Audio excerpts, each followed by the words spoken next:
দ্বিতীয় সময়ৰ সঁফুৰা এইখনো মহাবীৰ পাব্লিকেশ্যনে প্ৰকাশ কৰি উলিয়াইছে। লিখক হ'ল ডক্টৰ মহেশ কুমাৰ জৈন। তেওঁ মোৰ একালৰ সহকৰ্মী আৰু বন্ধু।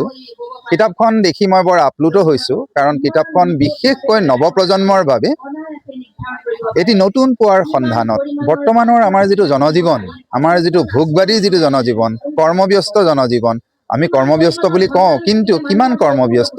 আৰু সেই সময়ত এই কিতাপখনে এটা সঁচাৰ কাঠিৰ নিচিনাকৈ যে তলাটো খুলিব পাৰি, গতিকে চাবি কাঠি, আৰু সেই চাবি কাঠি মহেশ জৈনে কিতাপখনৰ মাজত দাঙি ধৰিছে।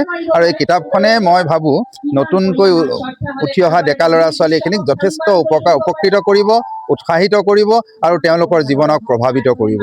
এনেধৰণৰ এখন সময়োযোগী গ্ৰন্থ ৰচনা কৰাৰ বাবে ডক্টৰ মহেশ কুমাৰ জৈনলৈ মই যথেষ্ট ধন্যবাদ জনাইছোঁ, প্ৰশংসা কৰিছোঁ। লগতে মহাবীৰ পাব্লিকেশ্যনে এনে এটা